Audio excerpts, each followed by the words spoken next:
14 American soldiers are dead. Gas prices are climbing.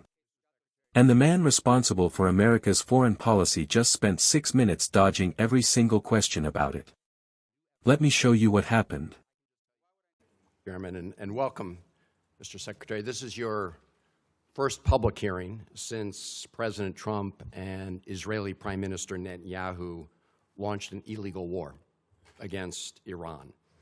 Netanyahu said he's been waiting 40 years to do this. Turns out he finally found a president who was both stupid and reckless enough to join him. The war has killed 14 American service members, wounded hundreds more, and killed thousands of civilians. It's driving up the price of gas, food, and much more. Trump obviously doesn't care. He called high gas prices peanuts and said, "I don't think about Americans' financial situation." That's from the President of the United States. And all for what? The President told us 91 days ago that we had, quote, won the war in Iran. Last year, he told the country, Iran's key enrichment facilities have been completely and totally obliterated. Was that false? Let's face it, Mr. Secretary, the Trump foreign policy has become a dumpster fire. This is the same president who's more interested in flattering Vladimir Putin than in protecting Ukrainian sovereignty. The president who lifted restrictions on the transfer of sophisticated U.S. chips to China, but came back from his trip there with nothing but ballroom envy. He tweeted about that the other day. This is the president who brought on Elon Musk to take a chainsaw to AID, which has enabled the current Ebola outbreak in the DRC. We've also witnessed corrupt crypto deals with the UAE royal family that have enriched the Trump family at the expense of our national security. We've seen an administration engage in extrajudicial killings in the Caribbean, hijack Venezuelan oil, threaten to invade Greenland, and weaken the NATO alliance. Here at home, a Reagan-appointed judge said that you and former Secretary Noem abused your powers when you locked up and still seek to deport students for protesting the destruction of Gaza. The Reagan-appointed judge said you did that, quote, primarily on account of their First Amendment-protected political speech. Speaking of Gaza, the so-called Board of Peace seems to have run around. Meanwhile, while Senator Rubio once proclaimed that the U.S. must, quote, work to ensure that refugees who flee war, torture, and persecution are provided safe environments to live and thrive in, now as Secretary of State in this administration, you have capped refugees at a record low of 17,500, and white South Africans, Afrikaners, have comprised roughly 99% of those slots, Mr. Secretary, a race-based refugee system. At the same time, the President's preventing Cuban political refugees from entering the United States, even as you've imposed a near-oil blockade on that repressive regime. The stated goal is to change the government there, but the only real change is humanitarian crisis inflicted on millions of people, not members of the regime. And in that regard, Mr. Secretary, I have a question for you regarding the designation of Cuba as a state sponsor of terrorism. On the very first week, at least, of this administration, the administration reinstated that.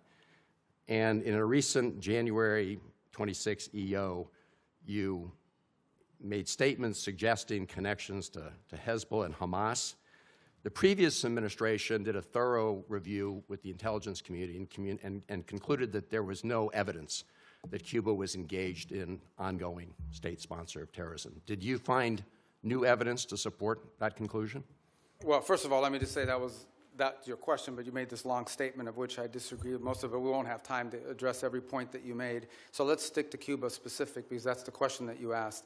Cuba has sponsored terrorism, and it's been supported groups. For example, virtually every left-wing, radical, violent terrorist group in the Western Hemisphere has at some point relied on support from Cuba.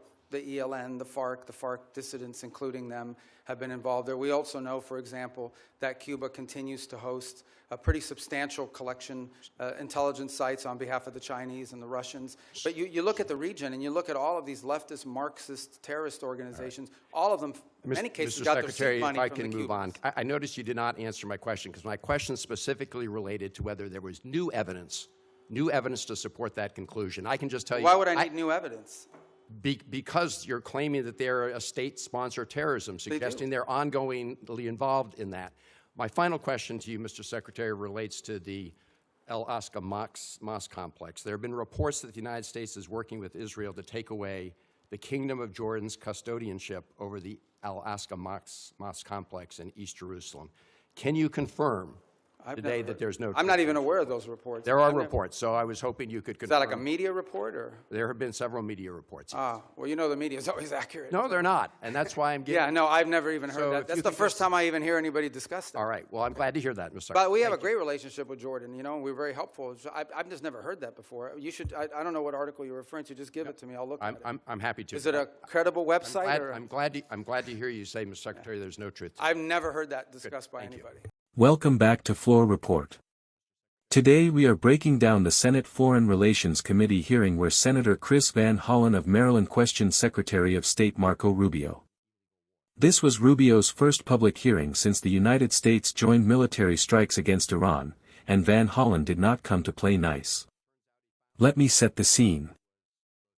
When a Secretary of State appears before the Senate Foreign Relations Committee, it is one of the few moments where the American people get to see their top diplomat answer questions under oath in public. No prepared press release. No friendly interviewer. Just direct questions that demand direct answers. That is what oversight looks like, and that is exactly what Van Hollen came to do. He opens by putting the human cost on the table immediately. 14 American service members dead. Hundreds more wounded. Thousands of civilians killed. Gas prices up. Food prices up. He does this deliberately because he knows Rubio will try to pivot to abstract national security language. By leading with real human beings, Van Hollen makes it impossible to hide behind talking points. Then he raises something every American should hear. President Trump called rising gas prices peanuts and said he does not think about Americans' financial situation. Van Hollen is forcing Rubio to sit there and own those words because Rubio is the face of this foreign policy. Every consequence lands on his desk too. Van Hollen then connects the gutting of USAID directly to the current Ebola outbreak in the Democratic Republic of Congo. This is important. USAID funds the public health infrastructure that detects and responds to outbreaks before they spread. Remove that funding and you remove the early warning system. That is not a political opinion. That is how global health security works. Now we get to the Cuba question, and this is where Rubio gets completely exposed. Van Hollen asks whether the administration found new evidence to justify putting Cuba back on the state sponsor of terrorism list. This matters because the previous administration did a full intelligence review and found no evidence Cuba was currently engaged in state-sponsored terrorism. Reinstatement has real consequences. It cuts off remittances to Cuban families and deepens poverty for ordinary people who have nothing to do with their government's decisions. So Van Hollen's question is simple. What new evidence changed that conclusion? Rubio responds by talking about the FARC, the ELN, Chinese intelligence sites, everything except answering the question. Van Hollen stops him and says directly, "You did not answer my question."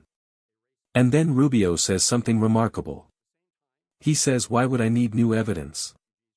The Secretary of State just told you he does not need evidence to designate a country as a state sponsor of terrorism." That is the standard being applied to a policy affecting millions of lives. The hearing closes on the Al-Aqsa Mosque question. Van Hollen asks about reports that the U.S. is working with Israel to remove Jordan's custodianship over the Al-Aqsa compound in East Jerusalem, a cornerstone of the 1994 Jordan-Israel peace treaty. Rubio says he has never even heard of it. That is either a competence problem or a credibility problem. There is no good version of that answer. Here is the bottom line. Van Hollen came with facts, legal standards, and documented evidence. Rubio came with deflections and ran out of road. This is what congressional oversight is supposed to look like, and today it worked. This is Floor Report. We watch Congress so you don't have to. If this breakdown was useful, hit subscribe, turn on the bell, and follow us at Floor Report US on all platforms. Share this with someone who needs to know what's really happening in Washington. See you in the next one.